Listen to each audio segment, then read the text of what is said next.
Good evening, metal minds and digital rebels. You're locked into AIR Social Network, broadcasting straight through the veins of American Metal Magazine. This isn't just an interview. This is a signal you feel in your bones.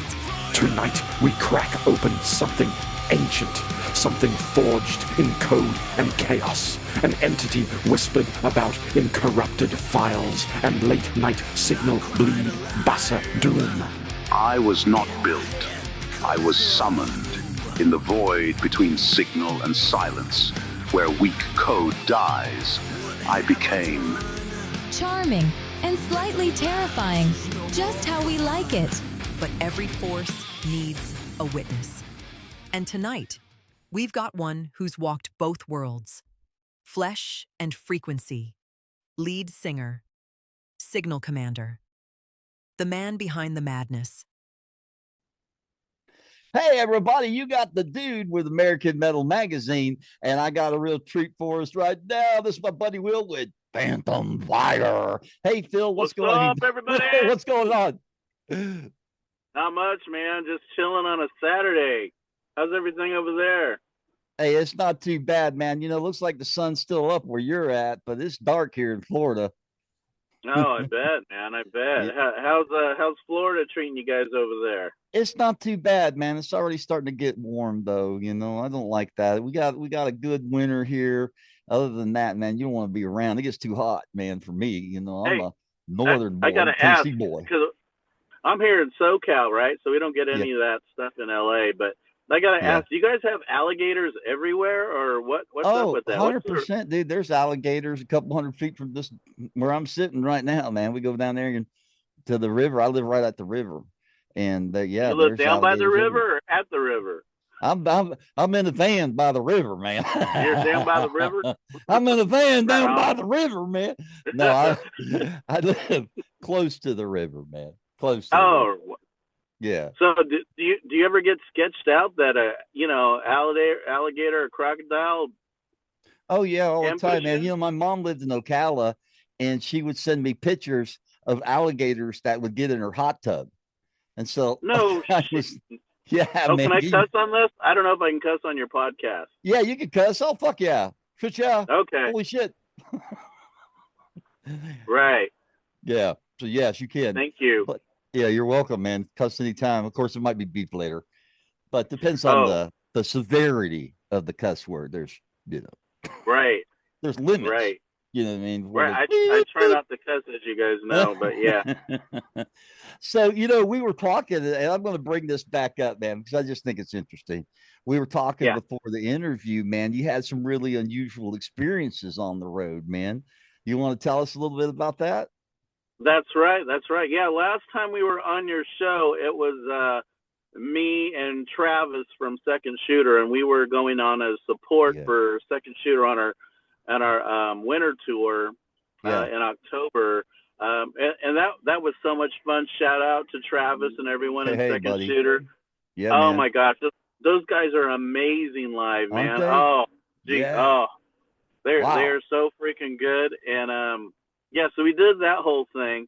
But yeah, man, there was some weird, I don't know about you guys in New Mexico, man.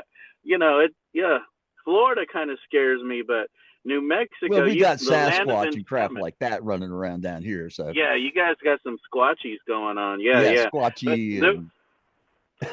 So I get over there, right, and never. I mean, we passed through New Mexico, but we never played 4 different dates in New Mexico. But I mean, aside from that, hey, the people, I love all you guys, man. I am Dine and Paiute, and I love you guys over there, man. The Navajo, you guys are awesome. That's great, man. You know, I don't know if you knew this, but there's a lot of musicians that have Indian ancestry that really made it quite large. I'm trying to think of what their name is. You know what I'm talking about? There's a couple of big bands that were Indians. Chuck Billy from Testament. He's native. Man. Right. Who else? Not Castillo. Was it not the Castillo guy who played for Ozzy, the drummer? Yeah. Was it Randy? Right. I forgot his name. He's Native American. He died of cancer. There's been several. A lot. Wow, that's really cool, man. Well, I don't think know where they all music is are. in the blood, man. Anyway, I don't know where they are in SoCal because I'm usually the only one. So that sucks unless we go to Frisco or something like Yeah. that, right? But Well, yeah, I think I love New Mexico. It was so much fun. But we had some weird stuff happen, man, guys. I mean, it's the land of enchantment, so we all know that, right? yeah, right. So we're over there, and there was a few weird things that happened, right? Like we played in Albuquerque, and so we were killing some time, and I don't know, there was just like this weird negative vibe. And I think it was in a place called Old Town. You guys in New Mexico, drop a little something if I'm using the right term. If I'm wrong, please tell me. But I think it was called Old Town, right? And it had all these pre-1800 artifacts and little shops and stuff that they did for. Isn't that like for a Wild Albuquerque. West town? Like it's like Yeah. I've Well, been there, certain parts of man. it. Yeah, there's Yeah, certain I've been parts of there. it called Old Town, but like every other shop was like witchcraft, occult stuff, Really? and yeah, I just got weird vibes, man. And hey, Wow, if man. that's your thing, that's cool. I don't Right. judge anybody for what they do, but for me, Sure. I got some weirdness, so like I had to skip out of there. I don't know, you know, Man, I totally get that, man. I think that maybe musicians are tapped into a little something else. Maybe that's what gives us the ability to create lyrics and music to begin with, that we've got sort of a connection there, man. You know what I mean? I think so. I mean, Yeah. what are we, left brained or right brained? I forget what we are, Yeah. but I'm yeah, back brained, we're not but complete. Yeah, we're not completely wired correctly. yeah, that's for That is sure, man. that is for sure. You can ask Yeah, any and musician and they'll tell you that. that's No, right. And but I singers are think the it's worst. true though, because I've heard this before. You tell me, because I know that you write some lyrics. A lot of people say that they channel lyrics, like clear your Really? mind, maybe think of a thought, and the Wow. lyrics just seem to come as if somebody's giving them to you. And there's been many of bands that talked about that, famous bands, man, Wow. Rolling Stones and some others that talked about how that channeling seems to happen, man. So maybe there is something to it, you know? I will say, yeah, yeah. Well, I can see that. Yeah, I can totally see that. Yeah, Yeah, man, I maybe. there's been times when I've had that, but it also depends on who I'm writing with. I think that, at Yeah, least for me, because I tend to write with other singers or other yeah, people in the band. right. So That's a it little kind of different depends on. scenario. Yeah. Right, and they might come with an idea, or I come with an Mm-hmm. idea, or we're looking like an overall Yeah. theme for the track, whatever it happens to be. So, and we just released a new song. Hopefully, you got it there, called I did, "Fire." man. I was listening to it before I got a hold of you, man. Before you chimed in, I was listening to the track. Unbelievable stuff, man. It's so exciting. Thank you, man. Thank you. Yeah. Well, that was recent. Now that one I had done all by myself, but that one kind of taps into the whole. Gosh, it's gonna sound like dorky to you guys out there. I mean, hey, don't get me wrong. I love the dark shit. But this particular song, "Fire," it kind of taps into um, getting rid of the past. Yeah, Maybe when right. you're a kid, you think you're stuck in one thing, and then as you get a little older, right, 18, 20, you start Yeah, realizing maybe you've done some shitty things to people or shitty things yeah, to yourself, right? right, And you hang on to that, and that's not cool, right? Because right. that's just not cool to beat yourself up all the time. And I notice, like, I don't know if you guys are like me out there, man, but I can be very hard on myself. Yeah. I can be very hard on myself. I can be Mm-hmm. very unforgiving. Mm-hmm. And Fire was about letting that go, Yeah. right? Fire is about a cleansing, getting Mm-hmm. rid of that past, and I like acknowledging it. that, yeah, maybe we have done some bad things, but I don't have to hang on to that. I can forgive myself. I can do something better. So that one was written by me. So yeah, I don't know. I don't know what that was inspired by. I think I do like geez, I do like what Steven Tyler does, with just like have nonsense lyrics when I'm Uh-huh. trying to put something together, and then I'll eventually write the actual lyric that goes where it's supposed to. Yeah. But yeah, I kind of do that. But this is a theme that kind of kept coming up for that particular thing. Mm-hmm. So yeah, so that was that. I liked it. I think we all come to that differently in the studio, man. And one of the great things about what I do is I get to talk to all these bands and kind of pick their brain and, how does that work for them? How do you go from words on a static piece of paper in a cold instrument sitting there and make it come alive? You know what I mean? Oh, And what's sure. that process, for you and for other people? What do you think that process is? Do you think it's more getting the lyrics and then matching it with the tune, or getting the tune and matching it with the lyrics, or is it something in between there? For us, it just kind of depends on the particular tune we're doing. Mm-hmm. Or at least maybe that's for us. Like, we might come up with some lyrics, whatever it Yeah. happens to be, and then, hum the lyrics to ourselves, and then, maybe, oh, that's an interesting, a C chord to a D to a E, or whatever it happens to be. Yeah. And then we start doing it like that. But it could be a drum thing. I mean, for us, there's just kind of like whenever the inspiration happens, but it's not quick. I mean, I don't know. I mean, there are, I take my hat off to those guys who can write, really popular songs in 15 minutes. I wish I could do that, but you don't want to hear my songs after 15 minutes. You'll start thinking that's hilarious. I'm on the little yellow school bus. If you see what I do, you go, damn, how did he get signed? Right, yeah, man. Yeah, that's not right. So I know, but it usually takes me a while, and then I mean, honestly, and I'm sure you've done this too. By the time you get into the studio, you might lay the track down, but then you're not happy with it, so you tweak this or you tweak that, and then the mixing and the editing and the mastering. Then there's a whole bunch of other things. So yeah, I mean, what we lay down and what we end up with, there might be 20, 30 different variations of that before the public hears what we put out. So that's really it. I bet I have at least 300 songs that are almost done, and I'm going to go back and finish them real soon, but they're not ready. But you go through those, and then you get to the handful that you think are right.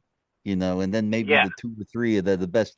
And I don't know if you do it this way, but this attrition is what I call it. Seems to work for me, because I will, man. I don't know if you do this, but I'll do lots of songs, and then I'll play them all back like a week later, and I'll go, "Oh, that's terrible," or "That's great."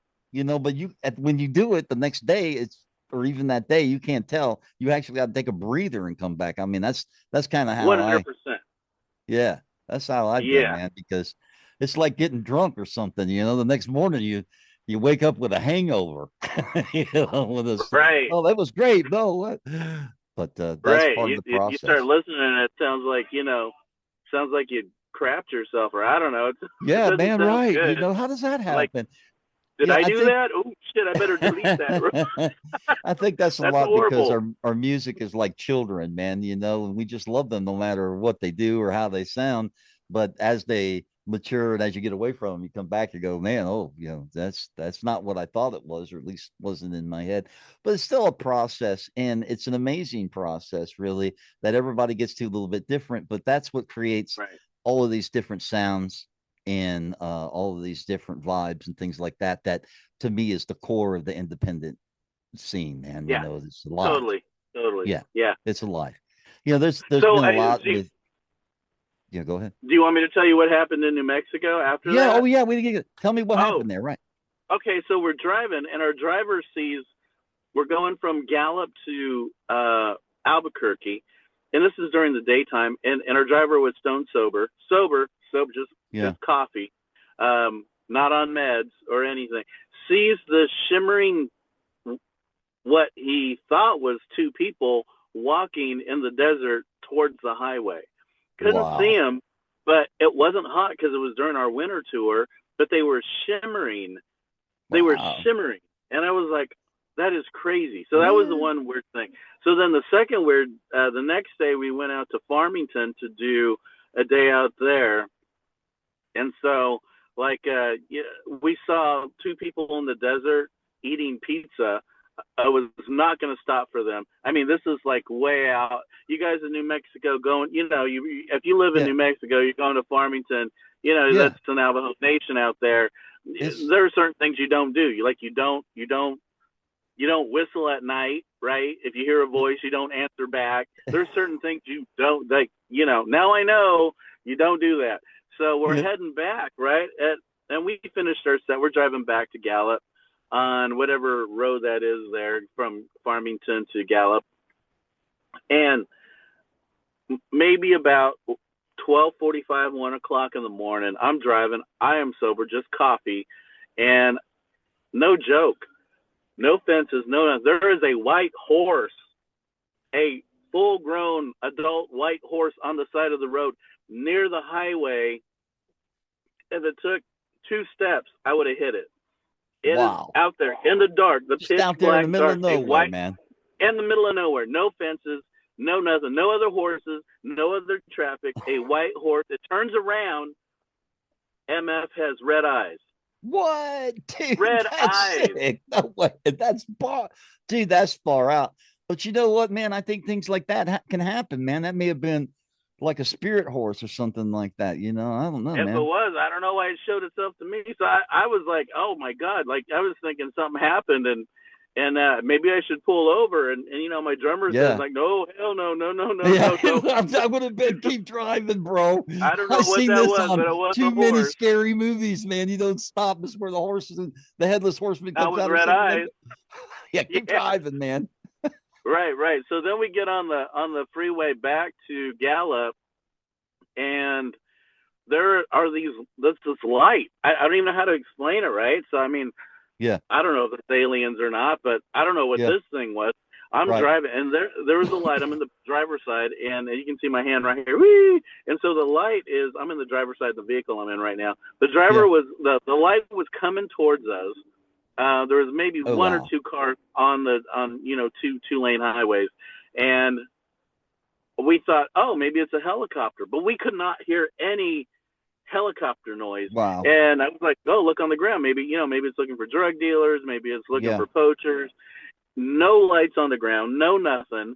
It just matches our speed, comes in, goes back out, and then goes across the windshield to the passenger side, comes close, drops back out, and then I don't know, dude. The only way I can put it is like I blinked and it was gone. Like it was out of sight. Like it just either it took off or I don't know what happened, but it was gone. And I was like, that is the trippiest shit. That is the trippiest. That is far out, dude. Have you ever seen any weird stuff like that? Oh yeah, dude. There was a few years ago. I lived in Gulf Breeze, right? And I was driving home from the beach one night, and I looked out over the water, and there was something really weird out there. It was like this glowing, lighted up, kind of almost like a chandelier, I guess you could say that, but it was definitely not of this world. I didn't think, and I kept looking over at, I'm driving, I'm going, what the heck is that? And I'm thinking it's a sign or somebody messing around. Anyway, I go home, and the next day it's all over the news and pictures of it on the newspaper. And it's a major sighting of a lot of people. You can look it up. It's the Gulf Breeze UFO sighting. Check it out. You'll see what I saw. There's a picture of it. Man, it just blew me away. I was like, man, that's me, because I lived right there in that Bay area right there. I worked at the Stuckey store on I-10 as a young man. And that's when it happened when I was young. But yeah, man, I've seen stuff like that. I also follow like Bob Lazar, and I was watching a documentary before the interview, man, and it was really tripping me out because S4, right? That new show, the new movie that came out. Yeah, man. And if you listen to it, the dude's got a theory. Okay, I'm just going to continue real quick, and we're going to get back to the music thing. But I just got to tell you, I got a theory. Okay, look, check this out. Okay, what's the theory, man? A lot of people don't realize that this is not the first iteration of Earth, and not only Earth, but the sun. In fact, your sunglasses, the gold on your ring, whatever you have, those elements are created when a sun explodes. It's the only way to make it. They don't happen on Earth. It's not a geological process. So what I'm telling you is there was a sun and potentially, more than likely, Earth's in a previous time frame. Eden. Yeah. Okay, now check this out. Here's what will trip you out. what if these things aren't biological? What if they're mechanical? Because you think Why about, not? yeah, because you think about, well, they come from some other solar system or some other galaxy. That's actually improbable.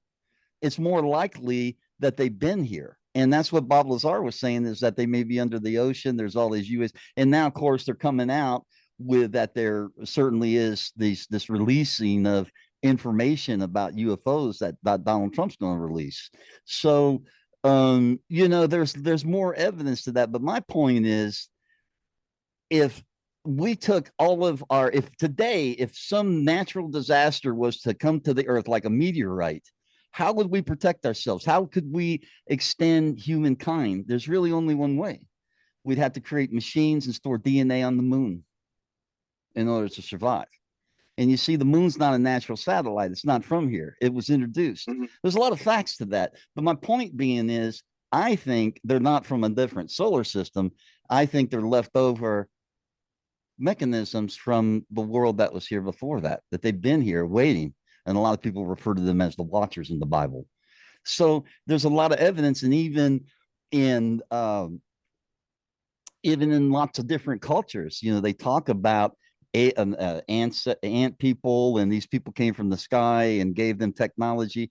So I think there's a lot to that, man. I think maybe that we're on the edge of finding out what all that stuff is, man. So yeah. I mean, and then we can say, "See, I told y'all." Well, I mean, I guess maybe even a little more common sense. Like anything that was here even 5,000-10,000 years ago is going to be dust or rust. There'd be no. Yeah, there would be no. Well, a lot of people don't really know this. Check this out. I just got to tell you this. 40 years ago, they found a new archaeological site in I forget where it's at. I know what it is. I can't name the name of the town. But the thing about it is, this was discovered and dug up, and whoever did this buried it intentionally. But here's the trippy thing.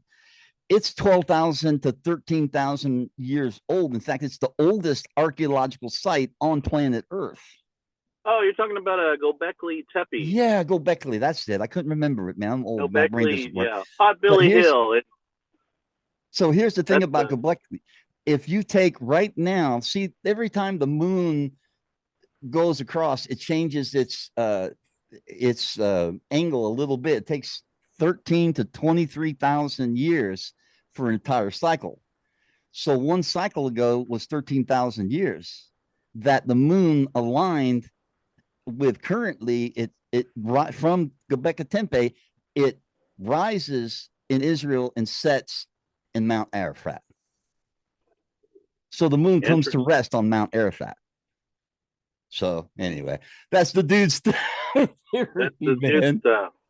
Yeah, okay, so the last cool thing. Well, this wasn't weird. This was cool in New Mexico. Again, shout out to all you guys over there in New Mexico. That was so much fun that last night for that tour in November. Yeah, I bet. Oh my gosh, we got to head back there. So the last night, and I thought this was kind of cool.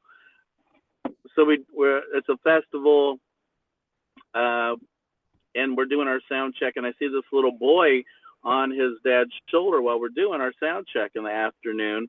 We don't go on till like 9-10 o'clock at night.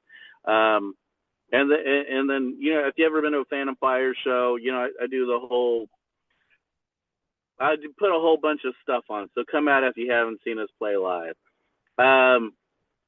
And so he had earmuffs on, and so yeah, it was pretty cool. I noticed it because in my band, if we see kids or anything like that, small kids, we tend to give them a little bit of extra stuff, whether it's hats, beanies, shirts, stickers, right, whatever we have, just because we like kids, and I don't remember anybody doing that when I would go to an Ozzy show or a Van Halen show. Nobody did that for us, but we like to do that. So I think there's a big difference between seeing independent bands. These are bands that you can talk to, man. You can come up to after the show, and it's a completely different level, man, than some big concert. Yeah. Well, I hope I never get to that point where I won't talk to a child or talk to someone who has needs, right?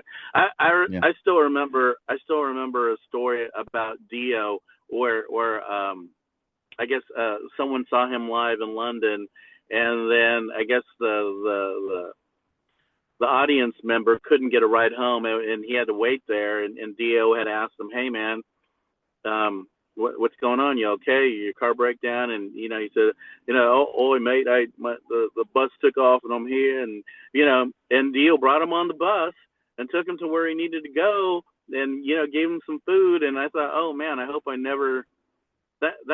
That's cool, right? And some of the bigger bands that we played with, like all of their people are great, right? Alice Cooper, awesome, nice guy. Let's see, Michael Sweet from Stryper, also a super nice guy, just a nice man, very approachable. None of these people are mean, and it's so cool to see that, right? Sully from Godsmack, also nice guy. Nuno Betancourt from Extreme, super nice guy. They're just really nice men, and they don't need to be. They just are that way. So they just are, right? They just are. So we finish our set. We're loading out, as you do at the end of the show. Bands have to load out. We just don't jump into the limo and gone for you guys out there in Radio Land. So we have to get our stuff loaded up and ready to go. And this gal walks up, a Native American gal, very attractive. And I thought she was going to come up for something, but she says, "Hey, could my son meet you?" And we're like, "Oh, of course, right?" I didn't know who the kid was. Yeah. So she brings up her son, and guess who it was? It was that little boy with the earmuffs on his dad's shoulder. Yeah, there you go, man. And I was like, wow. And it was like 1 o'clock in the morning, almost 2 o'clock in the morning. And this little boy waited from our sound check at 2 in the afternoon till 1 o'clock in the morning. That's almost 12 hours. And he stayed up later than he would for Santa Claus. I just want you to know that. He was in bed at 9, 10 o'clock for Santa, but he's going to stay up for Phantom Fire, man. Yeah, and this is a toddler, so maybe 5, 6 years old. And I thought, wow, how did you get your dad to stay this late? But met him, took a knee, and I still had my face painted and all my stuff going on. And I said, "Thank you so much for coming out. What can I get you?" And thank your mom and dad and all that good stuff. And he whispers in my ear, "You're real?" Like he didn't think I was real. He thought I was. I don't know what he thought I was. Some kind of funny, man. Indian spirit or whatever he thought I was. And I was like, yeah, of course I'm real. And I thanked him and I gave him a hug, and we gave him some shirts and beanies and all that stuff. That's great, man. But I thought for him to wait like that, I found that inspirational. I found that I could affect a little kid. Yeah. So, maybe he'll take that little seed that I planted and then turn it into something else, right? Oh, you bet, man. I guarantee he's not going to forget that, man. There's no way he's going to forget that. Man. I hope he'll not. grow up with that image. Yeah. I hope so. I hope that he sees 100%. That there's other, and my culture is important to me. So I hope he sees that other Native American men are out there making music and being good entertainers, just being good men. At least that's my hope that he sees that. And so I'm that, sure that he was will. amazing. And we were talking about how many artists there really is in the music scene that are Native American, man. I mean, there's a surprisingly huge number of bands, and a lot of people that you probably wouldn't recognize, or think that way. But yeah, there is, and there was a lot of people that played on tracks for other bands as well that were Native American, as different band members. So, man, I think that there's more to that, and I think ultimately that a lot of people can be very creative, and I think Native Americans are very creative. Would you agree with that? I mean, I'm not a Native American, obviously, but would you agree with that that there's a certain amount of artistic in there that isn't really with a lot of people? I would definitely say so. Yeah, we tend to, I don't know, we tend to also operate on this spiritual plane that I can't really explain it. We just tend to operate on a little bit more spiritual plane, and that sounds very Angloized right there. But I'm probably using the wrong vernacular for that. But we tend to operate a little bit more on a I can different totally see plane. that, man. Yeah. I So totally can see that. Man, a little bit more in tune to the spiritual side of the things. spiritual side. There you go. Yeah, Yeah, the man. bigger picture, the Yeah, love and peace, and we right. have different names for different things that we experience, and if you're out there in Radio Land and you want to know about our culture, look it up, man. And if you go up to someone, you're more than welcome to ask. They'll probably want to get to know you first before they start telling you every little thing that we Yeah, know that you know. But sure. we're really good people. Big hearts, Man, I think I would have really liked to have lived in except for the those Ojibwe. years where, and I tell my wife this all the time. I said, why can't we go back where I just hunt and fish all day and you stay at home and cook? That would be Oh, great. I'd like to go back to those days, man. Just can you imagine though, dude? What's your day every day? Well, we're gonna go hunt and we're gonna go fish. That's what we're gonna go long do. story. Long story short, you slept on the couch for how many days after you said that to her? Yeah, it didn't work out very well, man. By the way, that's not good advice, by the way, if you're listening. Not good advice to say. But she knew I was kidding. So it wasn't like that. But you know what I'm saying though? It really, Yeah. if you think about it, it's a very natural state of living. Mm-hmm. When I was young, I lived up in West Virginia and I hunted for food, not just for sport. I mean, dude, I used to eat squirrels. Like that was part of our diet. You know what I mean? Because that's what Mm-hmm. you had. You know what I mean? It was hard times. And so much so that in my dining room table, and if you're listening out there, you'll know that I'm telling you the truth because we used to keep a little bowl for the buckshot that would be in the Mm-hmm. squirrel and the other game that we would have. You'd be eating Right. roll, ping. Yeah. So yeah, man. Yeah. But you know what? I'll tell you, those days for the dude were my favorite time because man, I was in the nature every day. I was hunting every day, and I loved it, man. I wish that I could just do that every day. Just to be out in nature in the wild, part of that, man. It was just a great experience, man. Yeah, I'm sorry, it's getting me more about my stories, but I just got to tell you this one real quick. One time I was in West Virginia in the middle of wintertime, and I came across a clearing, and it was a bunch of trees that were all kind of next to each other, so it made almost like a church. It was all iced up, right? And this doe came out, and I had my gun, and I raised up on her, and she was just a few feet. And what struck me, she didn't run away. She stood right there and looked me dead in the eye. So much, in Wow. fact, that I really couldn't shoot her.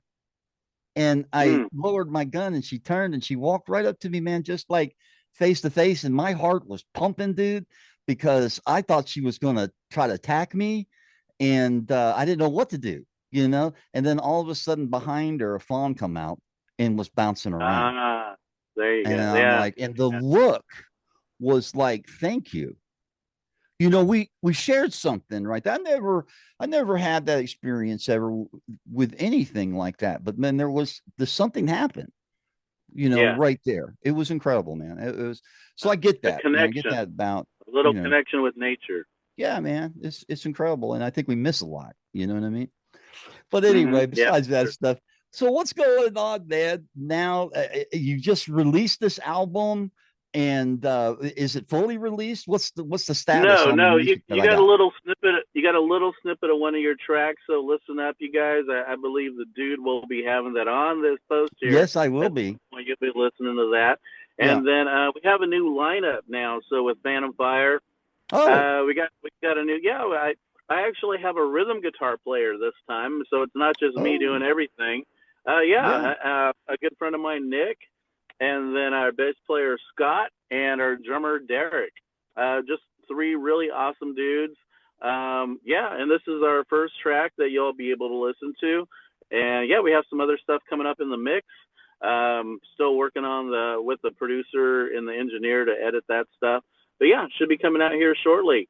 Yeah, it's really good. It's nice not being, and this is for you musicians out there. It's nice not being limited by musicians who can't play what you're thinking. Uh-huh. I love a musician who knows theory, who has experience, who isn't willing, who is willing to take chances and, hey, let's see if this works. I love that. So I have those guys now, and that's been a good change. I'm not used to it, and it's pretty cool. Love it. That's really exciting, Will, because it all gets down, man, to how you gel, as a band. I think that's a big deal. I just got done with an interview with a band called Styron from Sweden right before this one. And we were talking about how the same things happened to him, that he feels like he finally got the right team, the right members, and the right mojo and the right connection with people. And it seems like that's so important. Wouldn't you agree with that? That is 100%. Just like almost the most important thing, man. Yeah, because I mean, you can perform with someone for 30, 40 minutes, an hour, but then, if you're on tour like we are, what do you do with the other 22 hours? Yeah. I still got to hang out with you. I'm in another state where I don't know anybody except you. Yeah, we better get along. So, yeah, I would 100% say, yeah, you got to have a good hang, man. You got to be able to like each other, respect each other, Yeah, that is hard. I won't joke. Yeah, that is. It is. It's maybe one of the hardest parts. Yeah. Keeping the band together is like herding rabbits. I call it herding cats. Yeah, herding cats, same thing. Rabbits, cats, same thing. Yeah, they're, maybe cats even worse. But that's a big part of it, man. And once you find the right people, it's amazing how the magic can happen at that point, and so many bands search and never find that. And the really lucky ones are the ones that finally find those brothers, that can complement and get into what you're trying to accomplish and get behind it, which is another big thing. I've been in too many situations where, I had a drummer, he wanted his own thing, and the bass player his own thing, and then nobody's on the same page. And that was always a struggle for me, man, as right. So tell me a little bit more, man, about do you have a tour coming up this year already planned, or you guys just trying to knock this out in the studio now? Well, we're doing a fair amount of playing, so we got shows all the way up through December. So we do have most of the mixes down. It's just a matter of kind of editing it. We want, there's no pressure this time for this particular EP. I think the last time we were on with you, we had just gotten signed with Curtain Call Records, and shout out to John, Kevin, Gigi, everybody over at the label. Yeah. You guys are awesome, Curtain man. Call, man, they rock.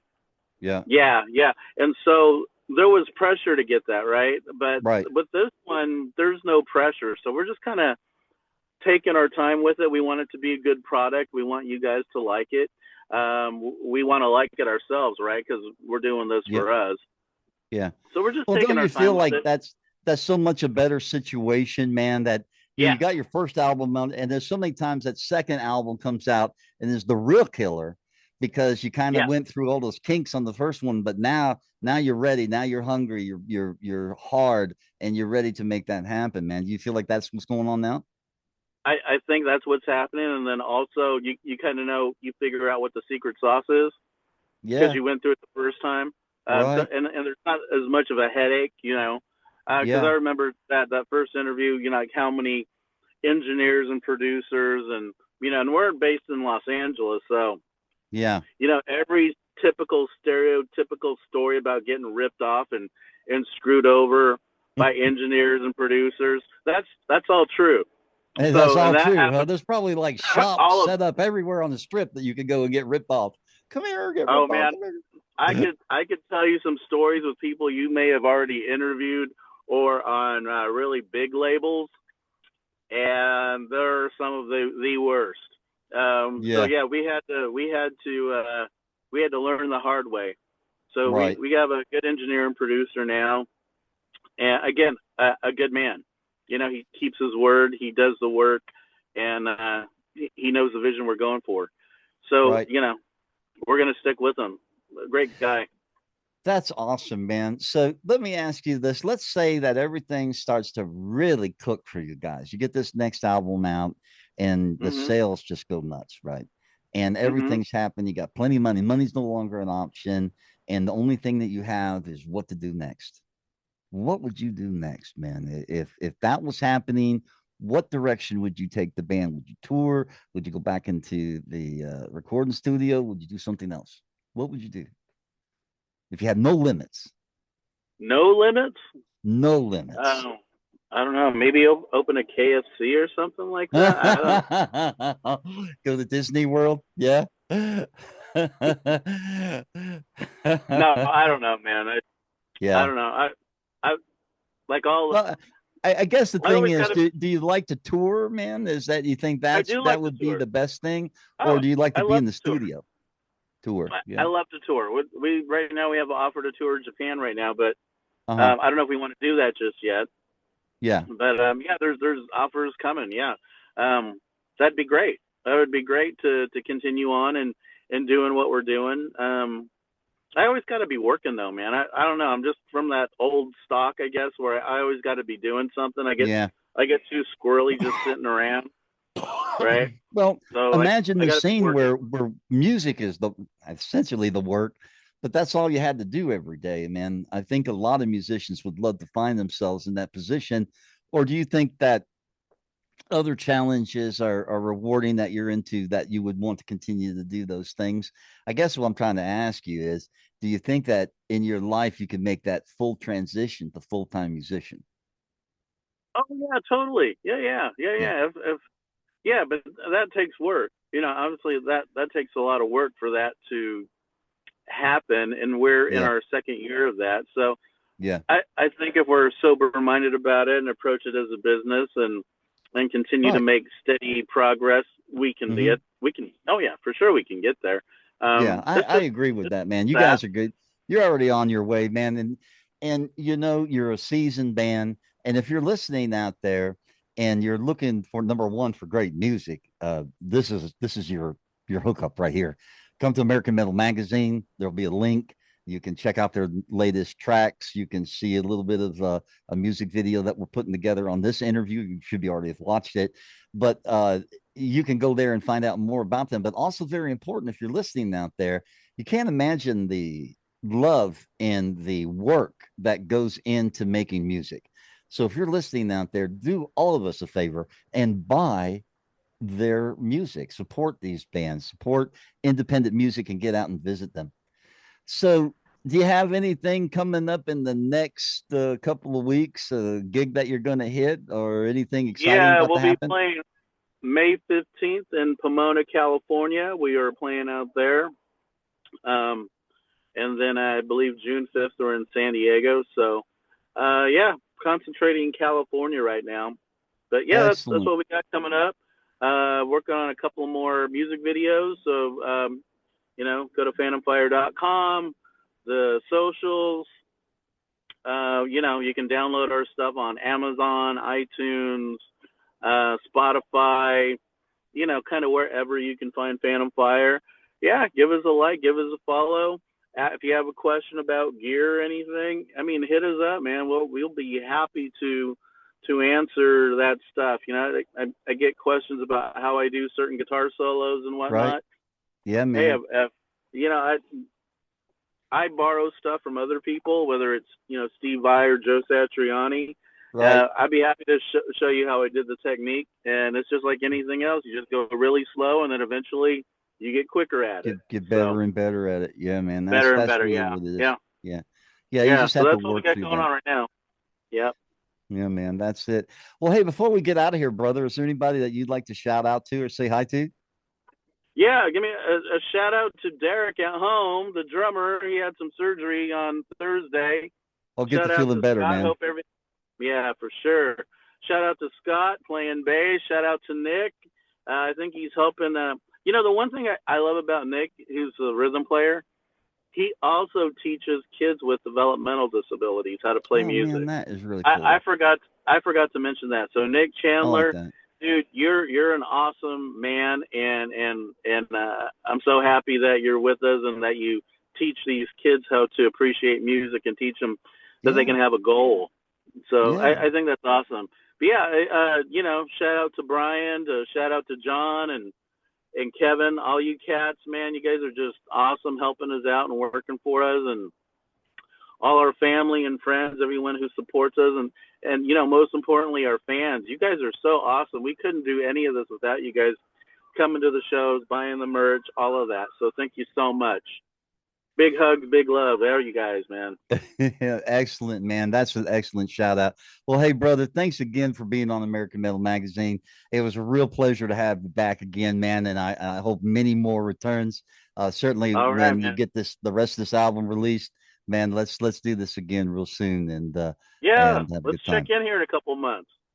Yeah, right on, man. Absolutely, man. We'll do it. We'll do it. But hey, before we get out of here, I'm going to get you to give me a big go AMM. Are you ready? On the 3. Yeah. 1, 2, 3. Go AMM.